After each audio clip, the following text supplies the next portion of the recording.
नमस्कार। हमारे चैनल में आपका स्वागत है। मैं हूं रामचंद्र मौर्य। साथियों, प्रधानमंत्री नरेंद्र मोदी की गारंटी और गारंटी की बातें तो आपने बहुत सुनी है, चाहे वो 400 पार 370 पार की बात हो और चाहे वह 2 करोड़ नौकरियां देने की बात हो, किसानों की आमदनी दुगनी करने की बात हो। तमाम गारंटियां दे चुके हैं, दे रहे हैं और देते रहेंगे। लेकिन प्रधानमंत्री की ये गारंटियां सब हवाई गारंटियां मानी जा रही थी, मानी जा रही है और मानी जाएंगी। लेकिन राहुल गांधी अपनी पदयात्रा के दौरान कुछ गारंटियां लेकर के आए हैं, किसानों के लिए, बेरोजगारों के लिए। अब देखना है कि ये गारंटियां क्या हैं और इन गारंटियों को राहुल गांधी कैसे पूरा करेंगे और कैसे किसानों और बेरोजगारों के हित में, उनके सर्वांगीण विकास के लिए राहुल गांधी की गारंटियां फलीभूत होंगी। राहुल गांधी ने एक नया मॉडल पेश किया है बेरोजगारों के लिए, बेरोजगारी दूर करने के लिए, बेरोजगारों की नौकरी सुनिश्चित करने के लिए। वो गारंटी है जर्मनी मॉडल गारंटी। जर्मनी में जो रोजगार की गारंटी दी जाती है, ठीक उसी तरह से भारत में भी जब इंडिया का राज होगा तो नौकरी की गारंटी दी जाएगी, प्रोफेशनल ट्रेनिंग की गारंटी दी जाएगी, प्रोफेशनल डिग्री की गारंटी दी जाएगी और पढ़ाई के दौरान ही काम दिया जाएगा और साथ ही साथ वेतन तो नहीं लेकिन स्टाइपेंड जरूर दिया जाएगा। तो ये है राहुल गांधी की गारंटी, जिसे हम आपको विस्तार में समझाने जा रहे हैं। हमारे चैनल को सब्सक्राइब कर लीजिए, इससे हमें बहुत ताकत मिलेगी। साथियों, राहुल गांधी की गारंटी प्रधानमंत्री नरेंद्र मोदी जैसी गारंटी नहीं है। प्रधानमंत्री नरेंद्र मोदी की गारंटी हवाई होती है, लेकिन राहुल गांधी की गारंटी जिस ढंग से वह युवाओं को समझा रहे हैं, किसानों को समझा रहे हैं, उससे लगता है कि इनकी गारंटी में ईमानदारी है और सकारात्मक सोच है। प्रधानमंत्री की गारंटी में नकारात्मक सोच है, गारंटी की गारंटी है, जिसे जुमला कह रहे हैं लोग, झूठ कह रहे हैं, फरेब कह रहे हैं और प्रधानमंत्री को तमाम तरह की उपाधियों से झूठा, जुमलेबाज, देश विक्रेता के नाम से चिन्हित कर रहे हैं। लेकिन राहुल गांधी ने किसानों को पहले गारंटी दिया और कहा कि मोदी सत्ता तो आपको गारंटी नहीं दे रही है, बल्कि 3 काले कानून लेकर के आई, जिसे 13 साल के आंदोलन की मशक्कत के बाद वापस किया, लेकिन बाकी मांगे नहीं मान रही है। एमएसपी की गारंटी आपको कांग्रेस पार्टी और इंडिया देगी। राहुल गांधी ने किसान आंदोलन जो चल रहा है, पंजाब, हरियाणा, दिल्ली, तमाम बॉर्डर पर जो किसान लामबंद हैं, आंदोलनरत हैं, जिनके रास्ते में कील बिछाई गई है, बैरिकेड्स लगाए गए हैं, सीमेंट की दीवालें खड़ी की गई हैं, तो इसलिए किसान दिल्ली तक नहीं पहुंच रहे हैं, दिल्ली बॉर्डर तक नहीं पहुंच पा रहे हैं। लेकिन वो जहां पर हैं, जिस राज्य में हैं, चाहे वो पश्चिमी उत्तर प्रदेश हो, चाहे वो राजस्थान हो, चाहे वो हरियाणा हो, पंजाब हो, हर राज्यों में अपने अपने बॉर्डर पर आकर के प्रधानमंत्री नरेंद्र मोदी को चैलेंज कर रहे हैं ऐन चुनाव के वक्त। ऐसे समय में अगर राहुल गांधी किसानों को एमएसपी की गारंटी दे रहे हैं और उनके लिए एमएसपी गारंटी का कानून बनाने की बात कह रहे हैं, तो यह बात किसानों के समझ में आ रही है और किसानों का रेला अब राहुल गांधी के गारंटी पर विश्वास करने लगा है। लेकिन नरेंद्र मोदी की गारंटी पर न किसानों को विश्वास है, न बेरोजगारों को विश्वास है और न इस देश के 140 करोड़ लोगों को विश्वास है। और दूसरी गारंटी है राहुल गांधी की जब इंडिया सरकार आएगी सत्ता में, तो ओबीसी की जनगणना कराई जाएगी, उनकी सामाजिक आर्थिक स्थिति को समझा जाएगा, उसे लिपिबद्ध किया जाएगा और उनका हिस्सा उन्हें दिया जाएगा। आबादी के आधार पर पिछड़ी जातियों को उनका हक मिलना ही चाहिए, अधिकार मिलना ही चाहिए। इसके लिए जो भी करना होगा इंडिया सरकार चुनाव के बाद उनके लिए सकारात्मक प्रयास करेगी। और राहुल गांधी की तीसरी गारंटी है जर्मनी मॉडल की गारंटी। अब आप कहेंगे कि जर्मनी मॉडल की गारंटी क्या होती है? उसके पहले आप यह समझ लीजिए कि इस देश में पिछले 45 सालों में सबसे ज़्यादा बेरोजगारी इस समय है, मोदी राज में है। 2014 से लेकर के 2024 तक जितने बेरोजगार आत्महत्या करके मरे हैं उनके आंकड़े सरकार छिपा ही, लेकिन हर रोज 2-3 बेरोजगार अपनी जान दे रहे हैं रोजगार न होने की स्थिति में। बेरोजगारी की स्थिति आज इतना भयावह रूप ले ली है कि कोई भी बेरोजगार अपना भविष्य सुरक्षित नहीं देख रहा है। बांग्लादेश, भूटान और श्रीलंका जो हमारे पड़ोस के देश हैं, इनसे भी ज़्यादा हमारी हालत खराब हो गई है और हमारे देश के युवा आत्महत्या पर उतारू हो गए हैं। और दूसरी तरफ बेरोजगारों ने भी किसानों की तरह आंदोलन शुरू कर दिया है, वो चाहे उत्तर प्रदेश हो, वो चाहे बिहार हो, वो चाहे मध्य प्रदेश हो, हरियाणा हो, सभी लगभग सभी राज्यों में बेरोजगार मुखर हो गए हैं क्योंकि यह चुनाव का वक्त है। अगर चुनाव के वक्त उनकी मांगे नहीं मानी जाएंगी तो उनकी मांगे कभी नहीं मानी जाएंगी। इसलिए किसान भी सक्रिय हैं, बेरोजगार भी सक्रिय हैं। लेकिन हमें नहीं लगता कि न तो किसानों के साथ न्याय होगा और न बेरोजगारों के साथ न्याय हो रहा है, न होगा। जर्मनी मॉडल यह है कि किसी व्यक्ति को, किसी युवा को अगर नौकरी करनी है तो उसके पहले प्रोफेशनल ट्रेनिंग, वोकेशनल ट्रेनिंग लेनी होती है। वो किसी भी जॉब में जाने की बात हो, चाहे वो इलेक्ट्रिशियन बने, चाहे वो प्लम्बर बने, या पेंटर बने, या किसी भी नौकरी में MBA करे, इंजीनियरिंग करे, किसी भी नौकरी में जाने के पहले जो ट्रेनिंग होती है वह ट्रेनिंग किसी इंस्टीट्यूट में नहीं हो, बल्कि वह ट्रेनिंग जिस जॉब के लिए वह ट्रेनिंग कर रहा है, मान लीजिए वह प्लम्बर की ट्रेनिंग कर रहा है, तो प्लम्बर की ट्रेनिंग देने वाले इंस्टीट्यूशन में नहीं, बल्कि प्लम्बर की नौकरी देने वाली कंपनी में वह ट्रेनिंग होनी चाहिए।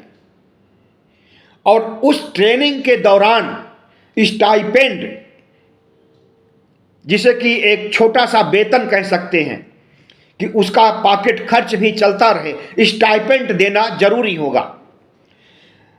ऑन द जॉब यानी कि जॉब करते हुए ट्रेनिंग करना या ट्रेनिंग करते हुए जॉब करना, ताकि ट्रेनिंग के बाद जॉब के लिए भागना न पड़े, तमाम कंपनियों में अप्लाई न करना पड़े। और जो कंपनियां ट्रेनिंग देंगी किसी भी वोकेशनल कोर्स के लिए, वो चाहे सरकारी कंपनी हो या प्राइवेट कंपनी हो या कारपोरेट की कंपनी हो, उसे उसी कंपनी में नौकरी देना होगा जिस कंपनी में वह ऑन द जॉब ट्रेनिंग कर रहा है। और अगर वो नहीं दे पाता है तो उसी का दायित्व होगा कि अपनी जैसी दूसरी कंपनी में वह ट्रेनिंग देने के बाद जॉब मुहैया कराए। तो जर्मनी मॉडल ये हमें लगता है कि भारत में भी कारगर साबित हो सकता है। दरअसल हमारे देश में चुनाव जीतने के लिए तो बड़े बड़े वादे किए जाते हैं, जॉब देने के लिए, नौकरियां देने के लिए, वोकेशनल कोर्स के लिए, तमाम तरह के सब्जबाग दिखाए जाते हैं। लेकिन चुनाव होने के बाद, सरकार बनने के बाद सारे वादे भूल जाते हैं हमारे प्रधानमंत्री या मुख्यमंत्री या जो भी संवैधानिक पदों पर बैठे हुए लोग हैं। लेकिन राहुल गांधी ने अगर यह मुहिम छेड़ी है और ऑन द जॉब ट्रेनिंग की बात कही है तो यह भारत में भी संभव है और इसे लागू करना चाहिए। वोट के बदले ट्रेनिंग की बात नरेंद्र मोदी की सरकार करती है, लेकिन नौकरी देने की बात नहीं करती है, क्योंकि नौकरी देने के मामले में जो वादे उसने किए थे वह आज पूरे देश में मुद्दा बना हुआ है कि 2 करोड़ नौकरियां हर साल देने की बात कही और अब तक 20 करोड़ नौकरियां होनी चाहिए थी, लेकिन 20 लाख नौकरियां भी नहीं दी गई। जितनी वैकेंसी सरकारी विभागों में, डबल इंजन के राज्यों में, विपक्ष के राज्यों में या केंद्र सरकार में खाली है, अगर उन रिक्तियों को भर दिया जाए तब भी कम से कम 30 लाख युवाओं को नौकरी मिल सकती है, लेकिन इसके लिए सरकार के पास फंड नहीं है।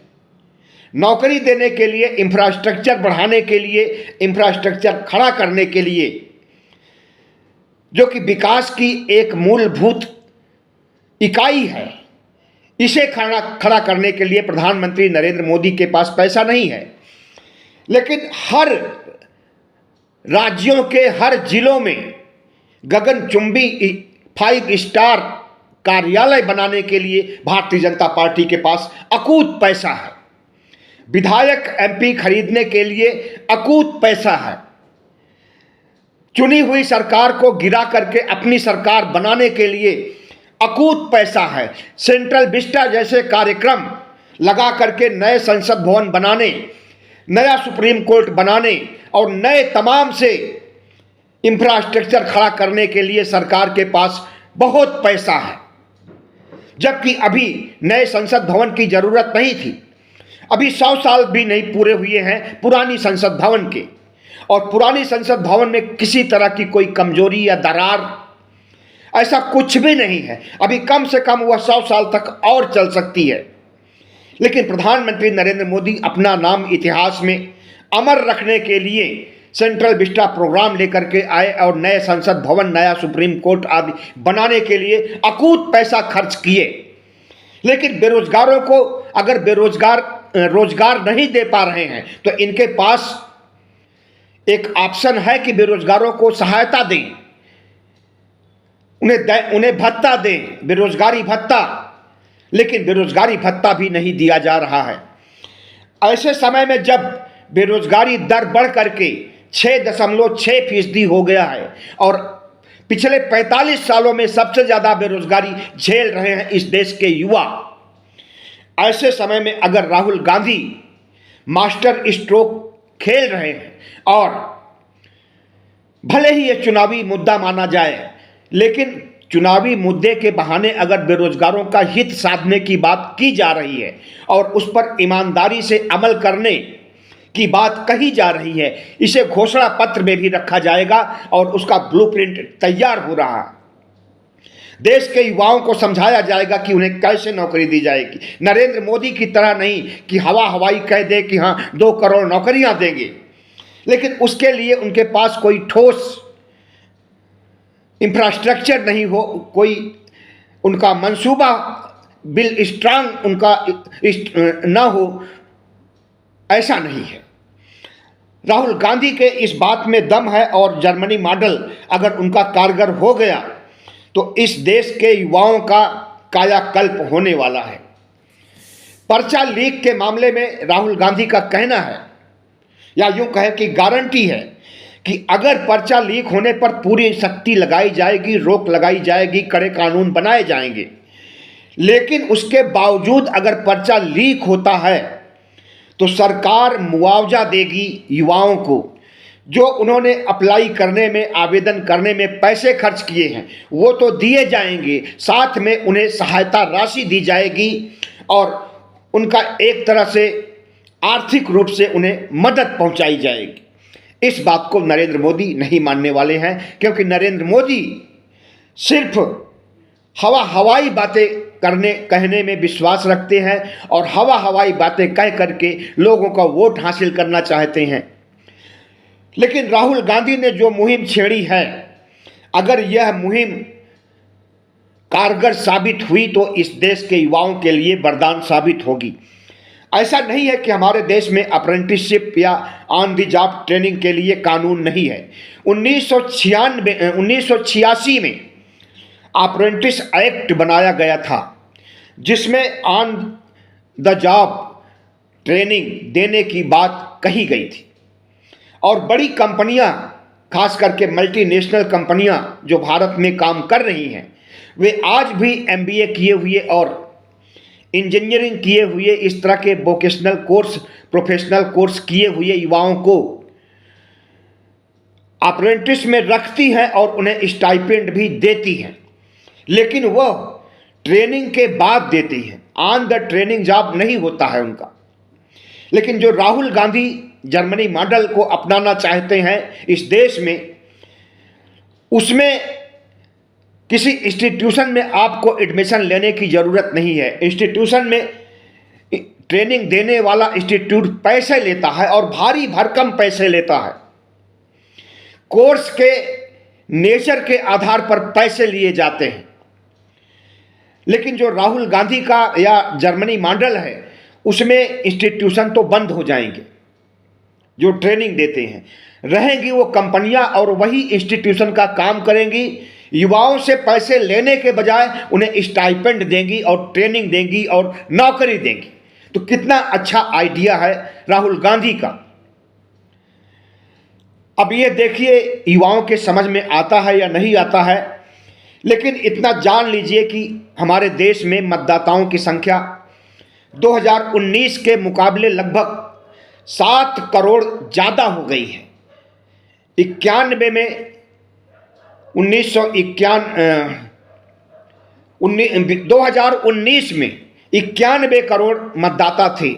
आज इनकी संख्या बढ़ करके 97 करोड़ हो गई है और इसमें बड़े पैमाने पर युवा मतदाता हैं, 18 साल के मतदाता हैं, जो बढ़े हुए मतदाता हैं।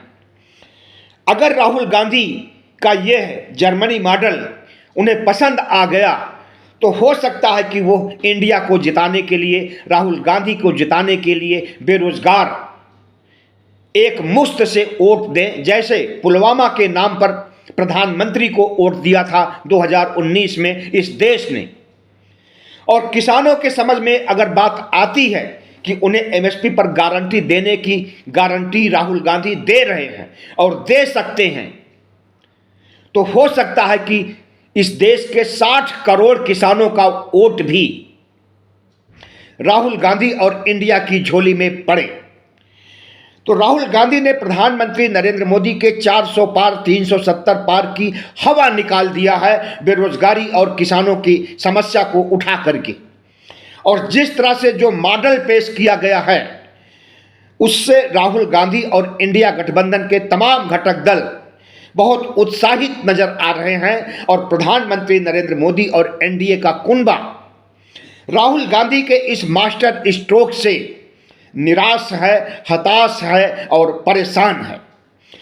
उसकी परेशानी यहाँ तक बढ़ गई है कि अब भारतीय जनता पार्टी जिन लोगों को टिकट दे रही है, उसमें से कई लोग भारतीय जनता पार्टी को ठुकरा रहे हैं, टिकट ले ही नहीं रहे हैं, क्योंकि कोई गारंटी नहीं है कि वो भारतीय जनता पार्टी की जीत हो और उनकी भी जीत हो। ऐसे कई लोग हैं, कम से कम 6 लोग हैं जिन्होंने टिकट लेने से इनकार कर दिया। अकेले दिल्ली में गौतम गंभीर ने पूर्वी दिल्ली से टिकट लेने से मना कर दिया। जयंत सिन्हा जो कि हजारीबाग के हैं और यशवंत सिन्हा के बेटे हैं, यशवंत सिन्हा एक कद्दावर अर्थशास्त्री और पूर्व मंत्री रह चुके हैं, उनके बेटे हैं, उन्होंने भी टिकट लेने से मना कर दिया है। पश्चिम बंगाल की आसनसोल सीट पर पवन सिंह नामक व्यक्ति ने जिसे टिकट दी गई थी, वह भी टिकट वापस कर दिया है, क्योंकि भारतीय जनता पार्टी का चाल चरित्र, चेहरा और इनकी देश विरोधी नीतियां, किसान विरोधी नीतियां, बेरोजगार विरोधी नीतियां सबके समझ में आ गई हैं। बेरोजगारों के भी समझ में आ गई हैं, भारतीय जनता पार्टी के भी समझ में आ गई हैं और भारतीय जनता पार्टी के जिन नेताओं को समझ में आ गई है, वे ठुकरा रहे हैं प्रधानमंत्री नरेंद्र मोदी की टिकट को। ऐसे में अब देखना है कि राहुल गांधी का यह मास्टर स्ट्रोक कितना कारगर होता है और इंडिया को जिताने में कितनी भूमिका निभाता है। बहुत बहुत धन्यवाद। हमारे चैनल को सब्सक्राइब कीजिएगा, लाइक कीजिएगा और शेयर कीजिएगा।